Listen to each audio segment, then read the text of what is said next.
Demand's still coming in. We're still looking at roughly the $80 floor level, that sort of thing. We haven't been active in the contracting market, but we're still seeing proposals, and a select few we may respond to. Most of ours are direct contact, sole source, and most of them we've declined because they're fairly short. I think it's a good sign they're fairly short notice. That is, they want material in the next 2 or 3 years.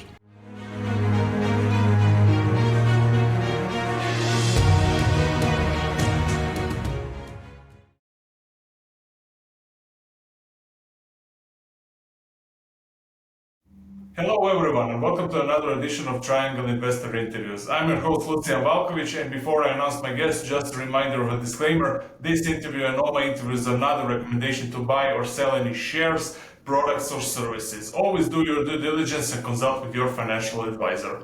My guest today is Executive Chairman for uranium producing company enCore Energy. Bill, as always, great to see you. Welcome back. Thanks, Lucian. Pleasure to be here. The pleasure is all mine, Bill. Bill, the uranium market has been, I would dare to say, a roller coaster with spot prices dipping in Q1 of 2025, but now showing signs of recovery. And the upcoming WNA symposium will start soon. That is next week, actually. So I wanted to hear your take about the uranium market and your expectations from the symposium, particularly regarding how might that shape market sentiment going forward. Well, I think obviously the extra attention will be beneficial, but looking at the market, I still focus and go back to, I think, our last interview. The real price for the producers hasn't changed much. Demand's still coming in. We're still looking at roughly the $80 floor level, that sort of thing. We haven't been active in the contracting market, but we're still seeing proposals, and a select few we may respond to. Most of ours are direct contact, sole source, and most of them we've declined because they're fairly short. I think it's a good sign they're fairly short notice. That is, they want material in the next 2 or 3 years. And we're pretty well booked for the next 2 or 3 years. We're comfortable where we are, but certainly don't want to add any more to it. But that desire to get material in that time frame, I think, is pretty encouraging as well. Definitely. I remember the WNA 2023 report projected almost 30% increase in uranium demand by 2030. So do you see that this 2025 forecast being even more bullish given the push for nuclear with AI and SMRs as well? What do you think? I think it should be. I mean, last year was the first year that they factored in a small portion of the SMR demand. And and they have not even, and since then has been the AI, which is going to probably dwarf the SMR, or at least equal it in terms of demand. The problem is, how do you factor that in on a timetable? We all know it's coming.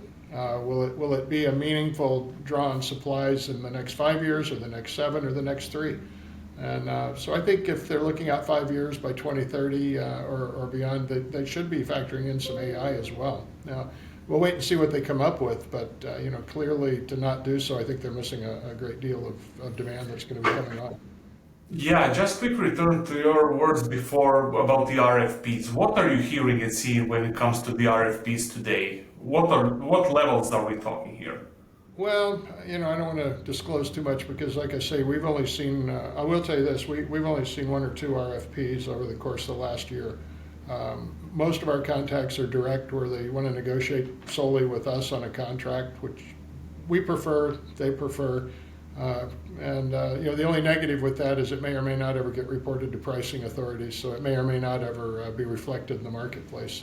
We certainly aren't allowed to, and so it's entirely at the buyer's discretion as to whether to release that information or not.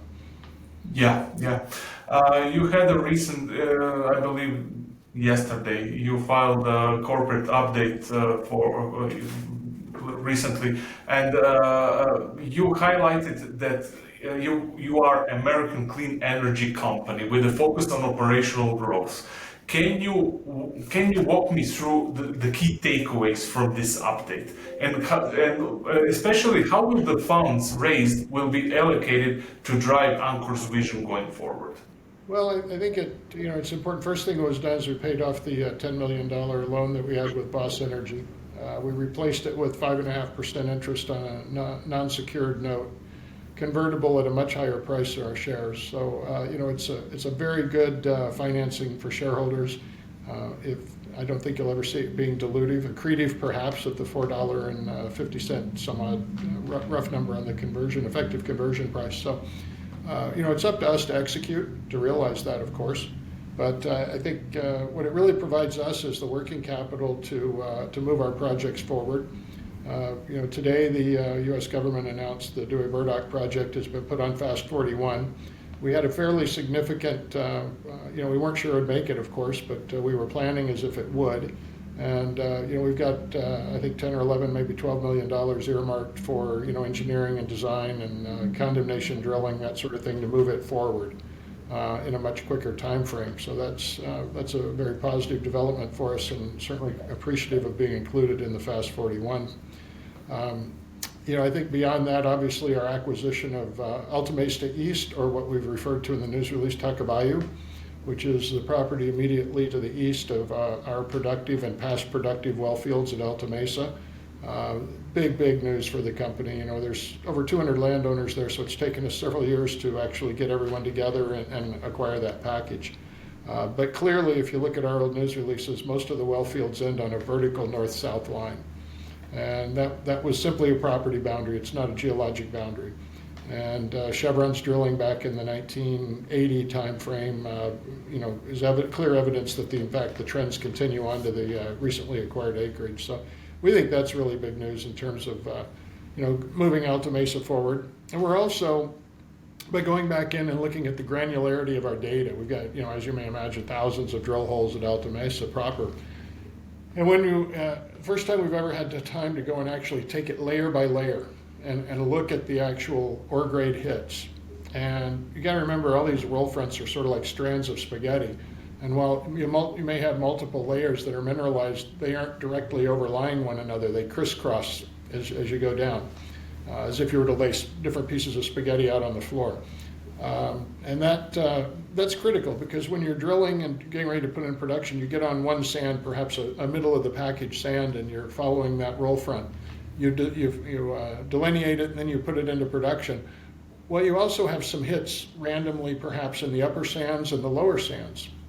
Once you actually pull those out of the cloud of data, you can actually see new trends emerging for those other roll fronts, and they require some infill drilling and delineation drilling.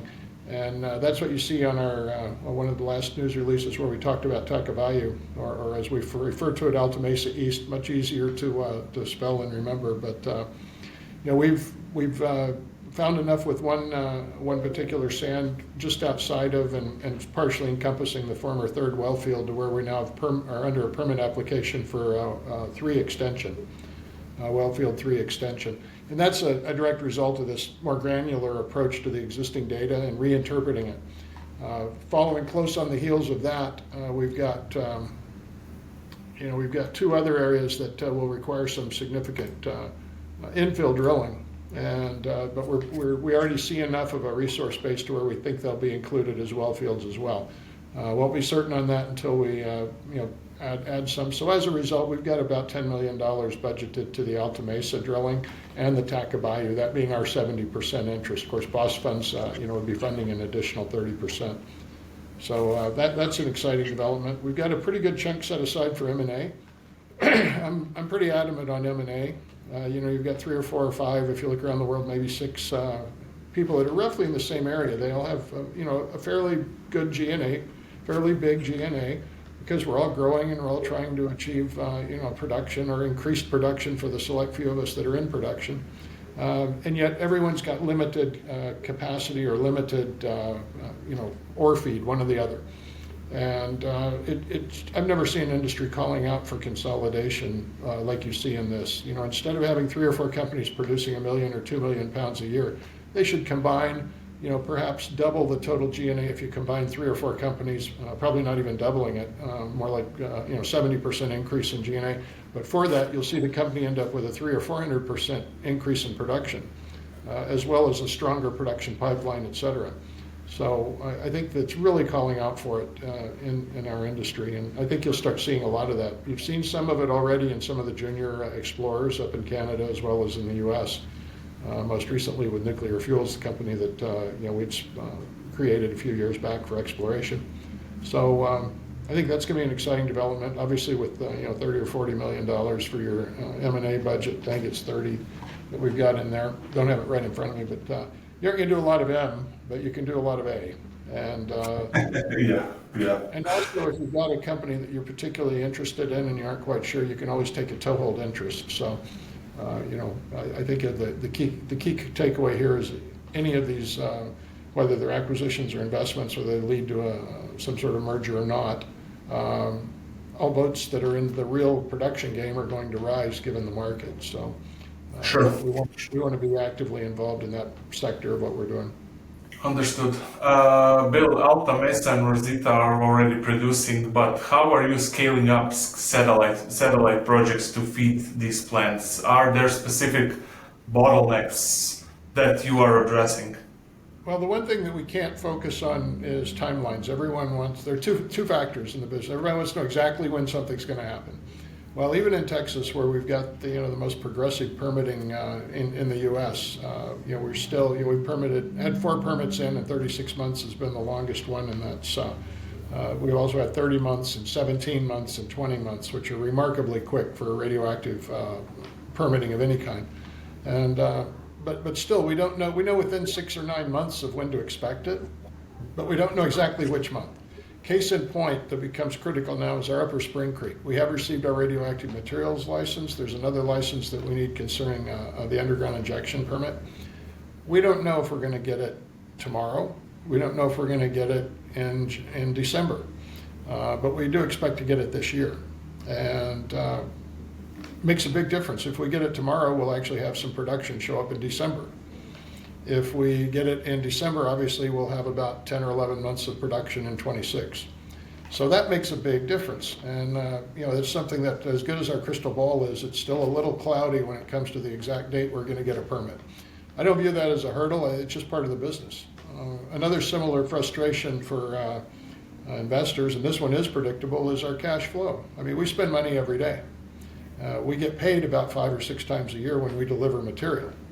And a case in point, if you look at this year, and in November we put out how much we're going to be delivering for the year. But clearly, if you look at it, our second quarter we only delivered 60,000 pounds because that's what went into the contract.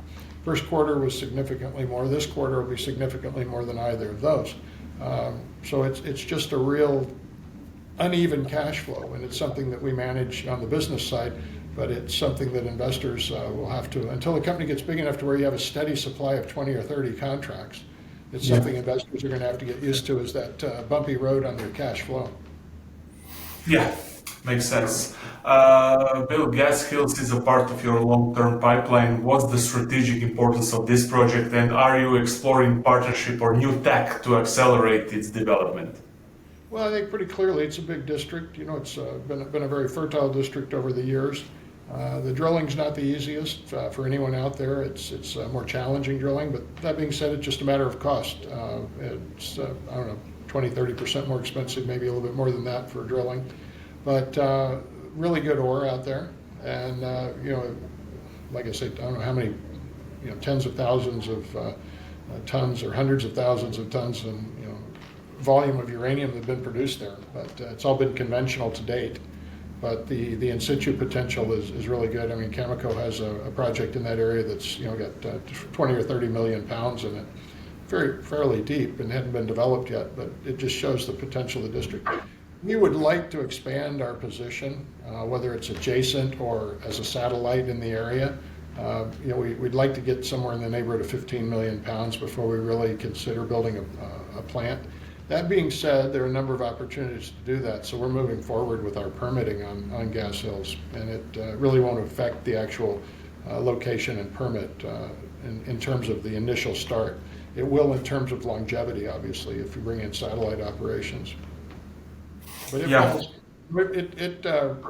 it's a nice project. The economics are very good, but it's not our priority. Our focus is expansion in Texas and Dewey Burdock in South Dakota, which is one of the really premier ISR deposits out there, we feel. Yeah, Bill, how are the current operations going? Well, they've gone remarkably well. In the last 3 or 4 months, we've gone anywhere from 200 to 300% increase in our daily production, depending on what time period you're looking at. Obviously, it fluctuates, and we still recover a great deal of our uranium very quickly. I think a more important metric to focus on that's a more stable indicator than day-to-day production, although it's done remarkably well, and you can see that in our monthly totals that we've reported, is the number of days it takes us to put on a producing well, either an injector well or a recovery well. And that's fallen from roughly 7 days back in the early first quarter, January and February, to just over 1 day now. And it's kind of simple math in understanding that you've got to have more production wells to get more material running through your plant. So that's the one metric that we're really focused on in terms of, if there's one single metric of efficiency, it's how quickly are we getting those producing wells online. And that's a big one. The other one, obviously, if you're going to do that, you need more drill rigs. And we've been talking about drill rigs since day one. But we're up to, I think, 28 or 29 drill rigs now, and I think back in February we were at about 12 or 14, something like that. So we're fast approaching where we want to be by the end of within the next few weeks or months. I think probably by the end of October anyway, we'll be up around our 32 that we'd really like, 30 to 32. So, and during this course, we aren't necessarily keeping all of them. We're rotating through, because if someone's not performing well, we send them down the road and replace them. So it's not like you can't find drill rigs. The key is finding drill rigs with good operators and very high efficiency. A lot of the rigs are not necessarily brand new, so you've got to make sure of that. And in fact, the company's purchased a couple of rigs and have on a leaseback program to really skilled operators, and that's working very well for the company as well. Yeah, and how is the situation with skilled labor? Do you have any obstacles here? Well, we don't in terms of the plant operation. We're very fortunate to have a pretty very seasoned crew, relatively speaking. Obviously, you'd love everyone to be experienced the day they come on, but that's just not realistic in in situ uranium recovery. But everybody from the supervisory level all the way up to the board and management, there's a lot of ISR experience there, and that's really what's allowed us to change from the first quarter into the second. And I've always said our best assets are people, and our very deep bench strength in terms of those experienced personnel in ISR, and it really has shown through in the last quarter what we've done since March, and that was done all internally, internal promotions, a number of them, and I think nothing speaks as loudly as what your accomplishments are, and we've done very well. That being said, we aren't resting on our laurels. We're continuing, as I've stated back in March. Very publicly in a number of forums, our word of the day is urgency, and it's not due to a crisis situation. It's just that should be our culture, our mindset every day. We've got to keep moving, and that's just the way it is in the ISR business for us. Right. Bill, I would like to touch more on the offtakes. Your offtake strategy has been a cornerstone of enCore's approach, balancing sales agreements with market exposure. Can you share how this strategy is evolving in this year or the next year, especially with the tight uranium supply and rising demand? Yeah. Well, for the next 2 or 3 years, and here again I refer back to the early November press release last year, we put out our 5-year guidance in terms of contractual minimums that we have to deliver. And we'll continue to do that every November on a forward-looking 5-year basis. I think we're one of the few companies aside from Cameco that provides that much visibility, but we think it's important, and it's not perfect because here again we aren't allowed to disseminate the news on any one contract, but as a blended book we were able to get sign off from our customers to do that, and it certainly is a good guidance for shareholders and industry watchers alike. But we are fully contracted, or at least we aren't looking to contract anymore over the next 3 years. Not to say we're 100% contracted, but if you think back, we'd always stated we wanted to be 50% exposed to the spot market, 50% to contract. And that's on our blended book. And if you look over our 5-year period, that's just about where we are. But obviously with startup operations, you want to accelerate your cash flow. And as designed, we're very heavily contracted this year, 25, as well as next year in 26. And then it starts to taper off, but 27's a pretty well contracted year as well. But that should see us through getting Dewey Burdock largely moving forward in terms of construction and a couple of satellite fields. You'd mentioned that, and I failed to address it on the satellite. We're under construction at Rosita, not the Rosita site itself, but to feed the Rosita plant, and that's Upper Spring Creek. And I'd mentioned we have our RML license and are waiting on the UIC license for that. But that one we should be. I won't say when we'll be finished with construction, but we'll be ready to produce well before the end of the year. It's dependent upon permits. Yeah, Bill, what about your non-core assets? What is the short-term plan here? Well, it's the same as it's always been, really, and that is we've got a number of assets that we've acquired very opportunistically, very low cost, and they're for sale, for rent, for something, joint venture. And it's not our mainstay of the business, but it has contributed over $30 million to the company over the last few years, which is certainly important. It's lessened shareholder dilution considerably had we had to go to the market for that. And we'll continue to do that. We seek, people are still coming on a fairly regular basis inquiring about projects. Most of those that we have available, not all of them, but most of them are conventional oriented because we're of course just focused on ISR. There are a few ISR possibilities in there, but they're very small and will need considerable work to move forward. Nonetheless, they're valuable assets, minimal holding cost, and when we have customers come in, we try and find something to suit them. Okay, quick return to the update. In the update, you emphasized the new technology investments, like the prompt fission neutron tool. How significant are those innovations to enCore's cost efficiency? Well, I think it'd just be an added benefit. I think what really will make a difference, and more of an immediate impact, is, as most people know, our plants are, they've been refurbished, but they're still, 20, 30 years old when they were originally constructed for the most part. And a lot of the rolling stock and or equipment that we have, well, it's working and it's been modernized and updated. There's a lot of it that wasn't, especially in terms of the logging trucks, for instance.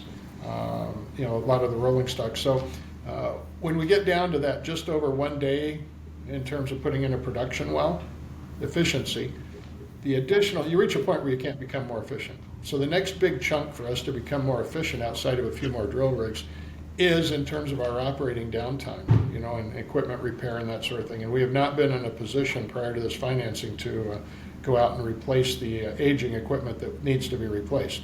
So that'll be done. There'll be a certain amount of automation that'll be done inside the plants, which will help on the efficiency again.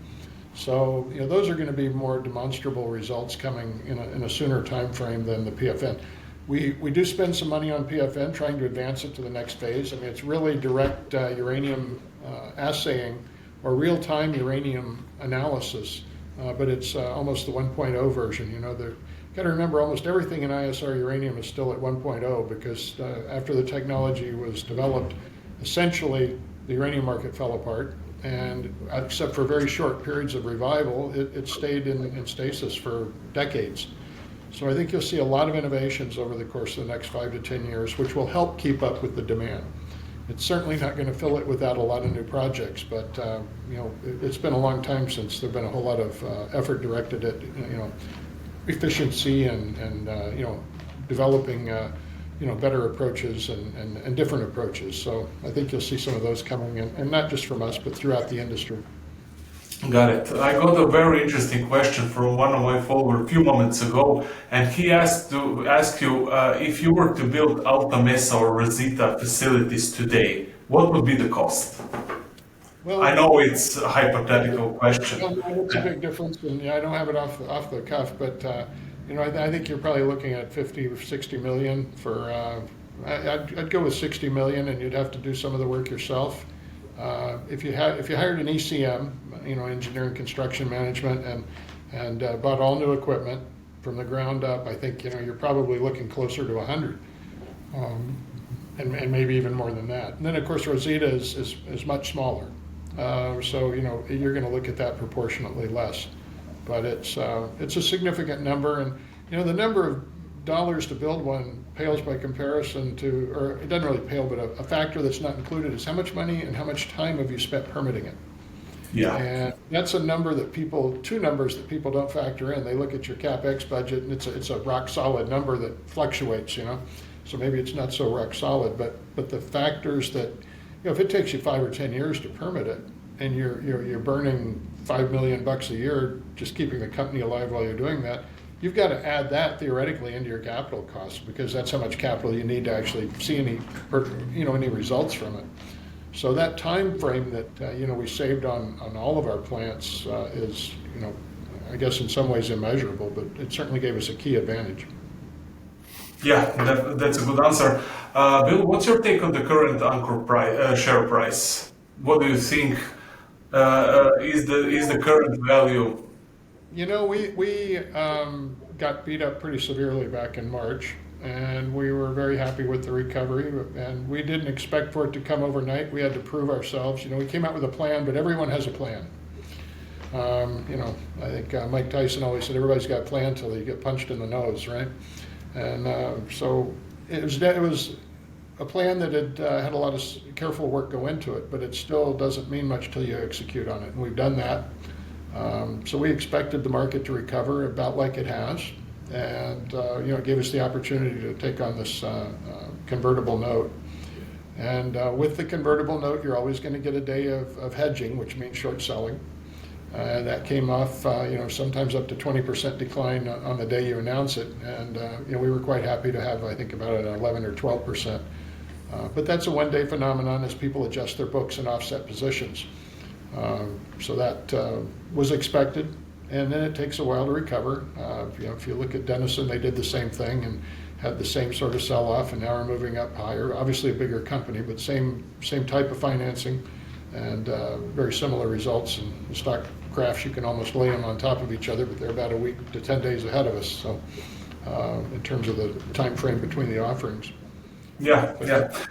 I can't tell you where I think it ought to be, but obviously higher is better, right? And of course. I don't think anybody here is selling, so we'll put it that way.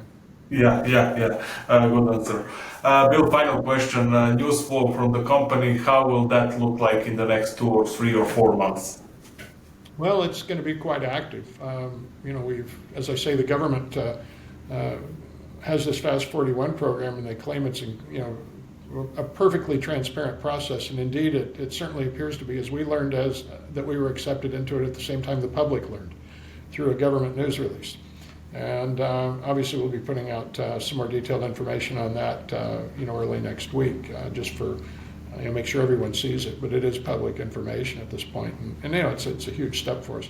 Similarly, with all of this exploration at Tacubaya or Alta Mesa East, we'll be having pretty steady news flow out of the results there, and obviously the updates on the permitting, and then the anticipated production out of Upper Spring Creek to feed the Rosita plant, as well as continued updating and upgrading of those results that we've got from the more granular approach of our data at the existing Alta Mesa area, which will result, as I say, at least in the Wellfield 3 extension, which is a new ore body or new well field, as well as the 2 other areas that will be advancing towards that status. And we've really just spent less than a month on this more granular approach. So we aren't through all the layers, we aren't through all the interpretation. And once we are, I think, I'm optimistic that we'll see additional areas that we can expand into well fields and some of those other sedimentary layers.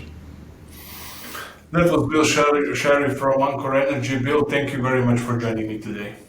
Oh, thank you. It's been a pleasure.